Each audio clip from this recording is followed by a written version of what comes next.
یہی سلمان فارسی بیان کرتے ہیں کہ جب 29 شعبان کی رات تھی تو اللہ کے نبی علیہ السلام نے فرمایا قد اظلکم شہر عظیم، ایک بہت بڑا مہینہ آنے والا ہے، بہت بڑا مہینہ تم پر سایہ فگن ہونے والا ہے، جس میں شیاطین قید کر دیے جاتے ہیں، جنت کے دروازے کھول دیے جاتے ہیں۔ اس مہینے میں اللہ تعالیٰ شان امت پر روزے فرض کیے ہیں۔ گویا رمضان کی اہمیت کا حال یہ ہے کہ اللہ کے نبی علیہ السلام نے رمضان کے آنے سے پہلے رمضان کی عظمت کو بیان فرمایا، تو بس وہی عنوان اس وقت ہے۔ اور ظاہر ہے ساری باتیں اس وقت بیان نہیں کی جا سکتی ہیں، بس میں الگ الگ ٹاپک کے ساتھ اس موضوع پر اس وقت گفتگو کرتا ہوں۔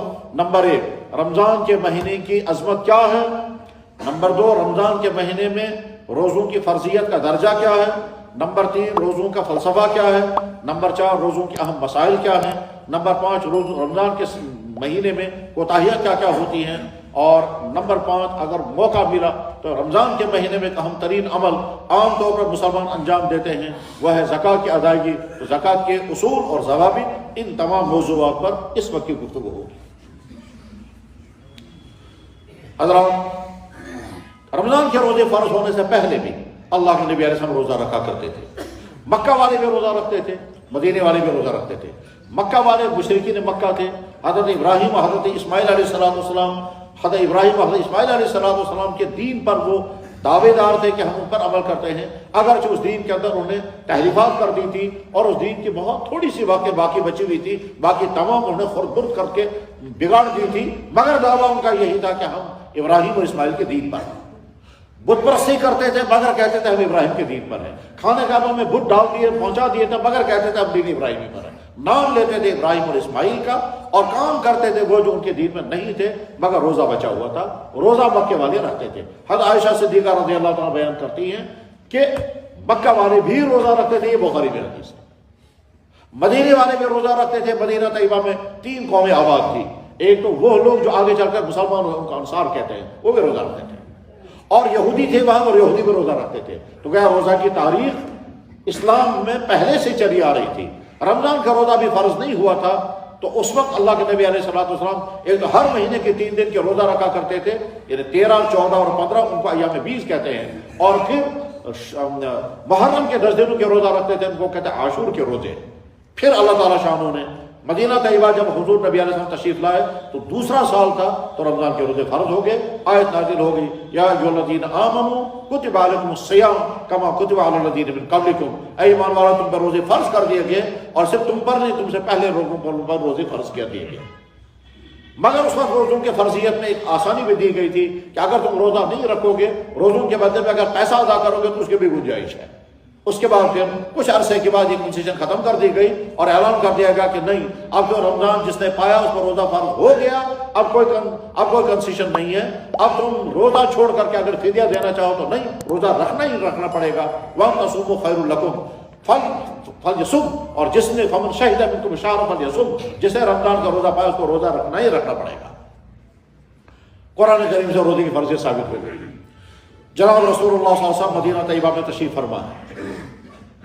دور ایک علاقے سے ایک صحابی پہنچے، اس کے آنے کا پس منظر یہ تھا کہ اللہ کے نبی علیہ السلام کا بھیجا ہوا قاصد اس علاقے میں پہنچا، اس نے اللہ کے نبی علیہ السلام کو اس علاقے میں تعارف کرایا کہ میں اللہ کے نبی کی طرف سے آیا ہوں اور تم اسلام قبول کرو۔ وہاں کے لوگ سمجھدار قسم کے لوگ تھے، حق پسند لوگ تھے، لیکن جلدی فیصلہ کرنے کے موڈ میں نہیں تھے۔ وہ سوچتے تھے کہ اگر ہم اس آنے والے کی بات کو مان لیں اور اس آدمی کو نبی مان لیں جس کے بارے میں یہ کہہ رہے ہیں، تو ہو سکتا ہے وہ نبی نہ ہو، اور اگر ہم نے اس نبی کا انکار کر دیا لیکن ہو سکتا ہے وہ نبی ہو، تو ہم ہاں کرنے کی پوزیشن میں نہیں ہیں اور ہمارے لیے نہ کرنا بھی مناسب نہیں ہے۔ بہتر ہمارے لیے یہ ہے کہ اس سلسلے میں کوئی تحقیق کی جائے۔ چنانچہ وہاں سے ان کا ایک سردار جو بڑا سمجھدار قسم کا آدمی تھا، اس نے کہا پورا قبیلہ اطمینان سے رہے، میں تحقیق کر کے آتا ہوں، اور تحقیق کر کے آنے کے بعد پھر میں سب فیصلہ سناؤں گا ہمیں اس نبی کو ماننا چاہیے یا رد کر دینا چاہیے۔ چنانچہ شخص نے سفر کیا اور یہ سفر کر کے طویل ترین سفر کر کے مدینہ طیبہ پہنچا ہے اور حاضر ہو گیا وہاں جہاں جناب رسول اکرم صلی اللہ علیہ وسلم تھے۔ تو مسجد کے اندر حضور تشریف فرما تھے، باہر ہی اونٹی سے اترا اور اونٹی سے نیچے اتر کر کے قریب آیا تو سلام نہیں کیا۔ اندر جو لوگ موجود تھے ان سے مخاطب خطاب کر کے کہتا ہے افیکم ابن عبد المطلب، آپ جو اندر موجود ہیں عبد المطلب کے بیٹا موجود ہے یا نہیں؟ مراد جناب رسول اکرم صلی اللہ علیہ وسلم. اس نے عبد المطلب کا نام لے کر کے دراصل حضور کا تذکرہ کیا. یعنی وہ یہ پوچھنا چاہتا ہے کیا تمہارے درمیان محمد موجود ہے؟ اس نے سوال کیا افیکم ابن عبد المطلب، کیا تمہارے درمیان عبد المطلب کا بیٹا ہے؟ انس بن مالک حدیث کے راوی ہیں، وہ کہتے ہیں ہم نے کہا نام. وکان النبی صلی اللہ علیہ وسلم بین ظہرانین، اللہ کے نبی صلی اللہ علیہ وسلم تشریف فرماتے. چنانچہ وہ اندر داخل ہوا اور اندر داخل ہو کر اس نے سلام نہیں کیا. اس نے کہا انی سائلک، مجھے آپ سے کچھ سوالات کرنے ہیں. ومسیء فی المسألۃ، اور سوالات کڑوے ہوں گے. فلا تجد علی، آپ ناراض نہیں ہونا، میں بہت دور دراز علاقے سے آیا ہوں، آپ سے مجھے کچھ سوالات کرنے ہیں، سوالات کڑوے انداز کے ہوں گے، آپ ناراض نہیں ہونا. اللہ کے نبی صلی اللہ علیہ وسلم نے فرمایا سل اما بدا لک، جو پوچھنا چاہتے ہو پوچھو. اس نے کھڑے ہو کر کے کہا آپ کا ایک آدمی ہمارے علاقے میں آیا تھا، اب وہ آپ نے بھیجا تھا؟ آپ نے فرمایا ہاں میں نے بھیجا تھا. تو اس نے کنفرم کرا میں نے کہ وہ آدمی جو ہمارے یہاں آیا تھا وہ آپ ہی کا بھیجا ہوا تھا. یہ اس سے سمجھداری کی علامت ہے. اس نے پہلے یہ کنفرم کرایا کہ وہ آدمی جو ہمارے یہاں پہنچا ہے وہ انہوں نے ہی بھیجا تھا، وہ خود ہی نہیں آیا تھا.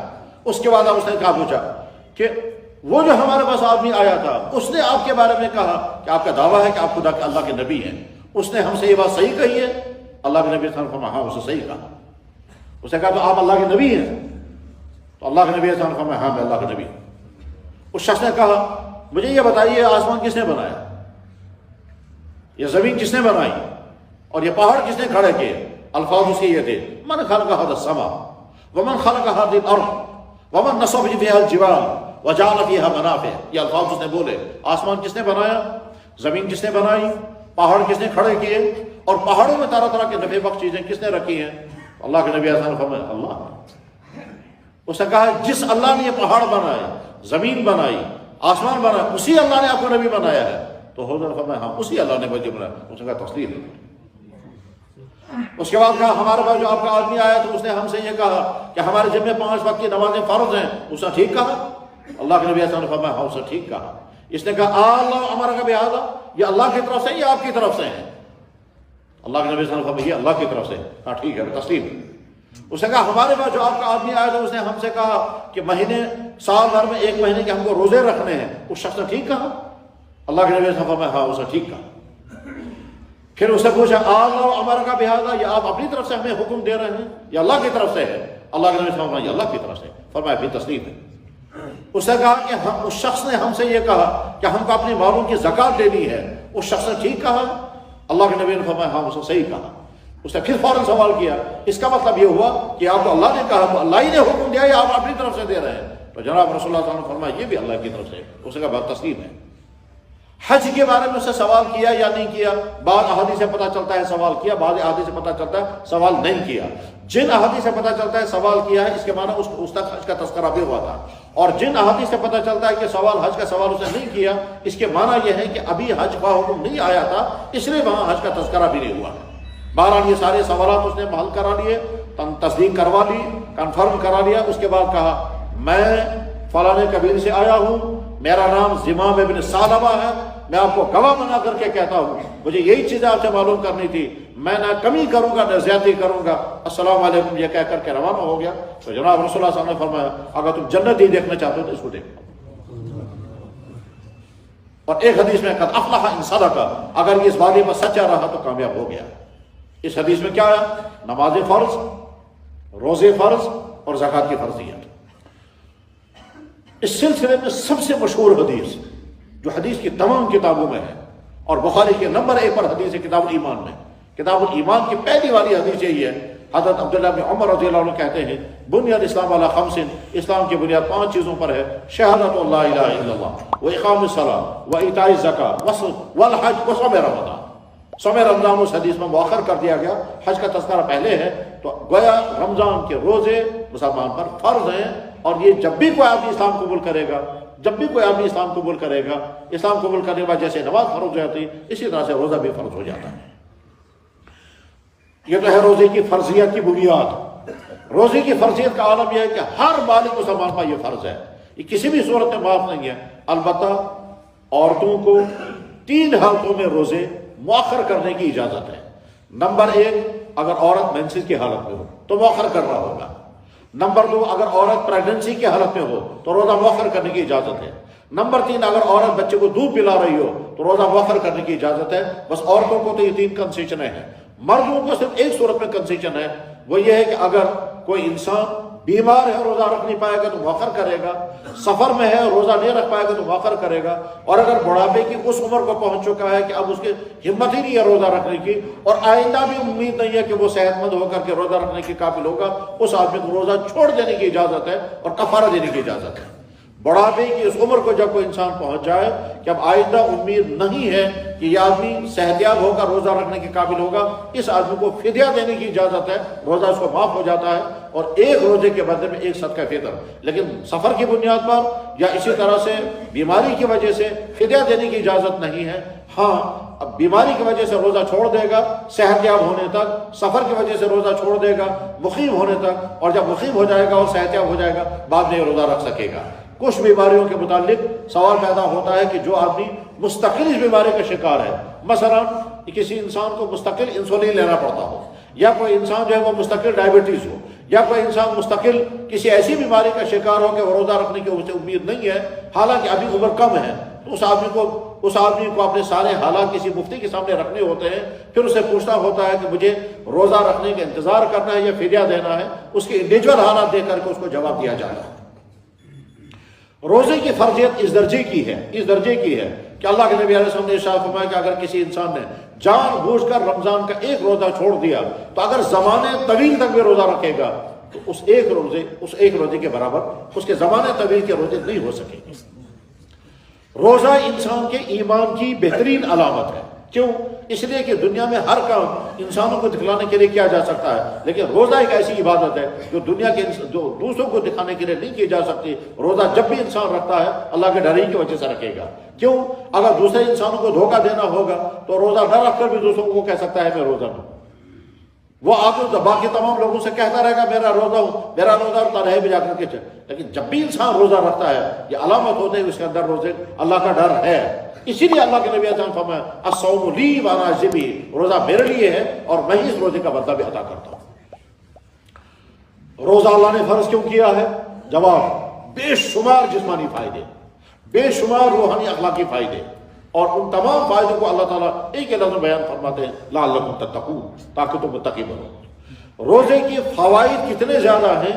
میڈیکل کی دنیا میں جب جا کر تحقیق کرتے ہیں تو جناب والا ایک روسی مصنف نے ایک رشین اسکالر نے کتاب لکھی حالت معتیس، یا کہیے کمیونسٹ تھا، ایک کمیونسٹ مصنف نے کتاب لکھی رشیا میں. اب وہ زندہ بھی نہیں، وہ مر چکا ہے، اور روسی زبان میں اس کا ٹرانسلیشن انگریزی میں ہوا، پھر وہ عربی میں ہوا. اس کتاب میں وہ لکھتا ہے تقریباً 200 بیماریوں کا علاج روزے کے ذریعے ہو سکتا ہے. اور عام بیماریاں جو یہاں پائی جاتی ہیں ان بیماریوں کا تو کثرت سے علاج روزے کی وجہ سے کم سے کم معدے کی تمام بیماریوں کا علاج کے لیے روزہ بہترین ذریعہ ہے. اور بہت ساری بیماریوں کا علاج، روزہ جسمانی بیماریوں کا بھی علاج ہے، روحانی بیماریوں کا بھی علاج ہے. روحانی بیماریوں کا کیسے علاج ہوگا اس کی ڈیٹیل میں اس کو بیان نہیں کروں گا، بس میں ایک واقعہ سنا کر کے بات ختم کرتا ہوں تاکہ مجھے اگلی بات بیان کرنے کا موقع ملے گا. روزہ کیسے انسان کا علاج روحانی ہے.